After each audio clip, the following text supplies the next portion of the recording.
Hello, this is Governor Arnold Schwarzenegger with another California report. Today, I want to talk to you some more about our budget. You see, we are 6 weeks into the new fiscal year, and still California has no budget. Every day when we have no budget, we spend $52.5 million more than we are taking in on tax revenues. Now, there continues to be fundamental differences between myself and some of the legislators. One side is proposing higher taxes, more spending, more borrowing. And I'm fighting for lower taxes, no borrowing, and less spending. You know what occurred to me? This has been the same fight that I've been fighting over the last 6.5 years. It's always about, should we cut spending, should we live within our means, or raise taxes? It's the same fight also, of course, that goes back decades, not just during my administration. I mean, Ronald Reagan had the same fight, Jerry Brown, George W. Mason, Pete Wilson, Gray Davis, everyone had the same fight. Should we increase taxes or should we live within our means like everyone else has to, like businesses have to, families have to, and so on? But why over all these years have it had to be this way? Why do Californians continue to suffer from the same deficits, the same dysfunction year after year? The problem is not just the players within a system. The problem is the system itself. That is why this year's budget cannot just be about short term, about getting the numbers straight and then get out of town. No, we must also adopt long-term reforms to put our finances on solid ground for generations to come. There's all kinds of reforms that we need. For instance, we must reform our state employees' pension system, which is $500 billion in debt. $500 billion, think about that.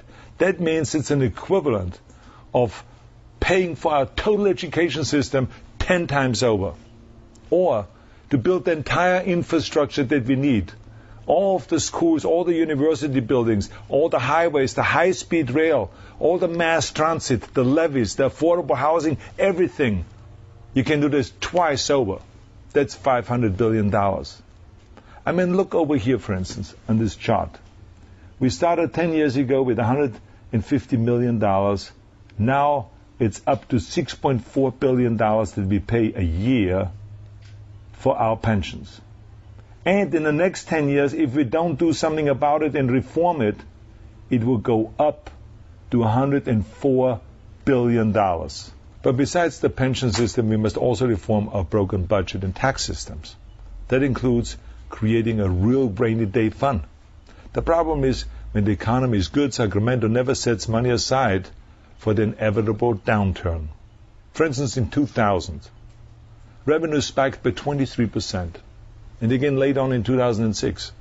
Those were sugar highs. That's not what happens every year. I remember how everyone was so eager to spend all of that money. Oh, everyone was celebrating. But then the sugar is gone, we come down off that high. Bang. You see, we pump up those programs with a fury one year, only to deflate them the next year. With California's feast and famine approach, the elderly and the disabled live in constant fear that their benefits will be slashed.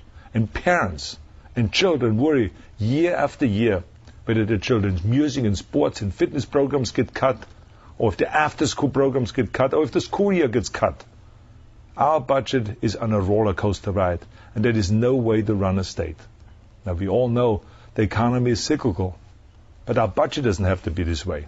And that is why I proposed a constitutional amendment to smooth out our spending and our budget. It forces Sacramento to save money in the good years to cover shortfalls in the bad years. It creates basically a rainy day fund, up to 12.5% of the general fund. So if the general fund is $100 billion, we put $12.5 billion aside and save it in a rainy day fund. Transfer to the fund will be mandatory, not voluntary. And money could only be taken out when there's truly a rainy day.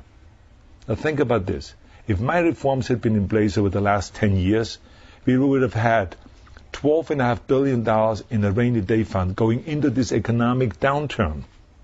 So we would have had that money available. We would have looked ahead and we would have said, okay, for the next 4 years we have a problem with our revenues. So let's divide this $12 billion into 4, and every year we would have had extra $3 billion for foster care, for in-home supportive services, for health care, for child care, for education, and all of those kind of things that are so important.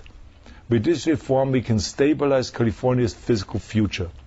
We can regain control of our budget. Let's not fall back into the chaos that we were in.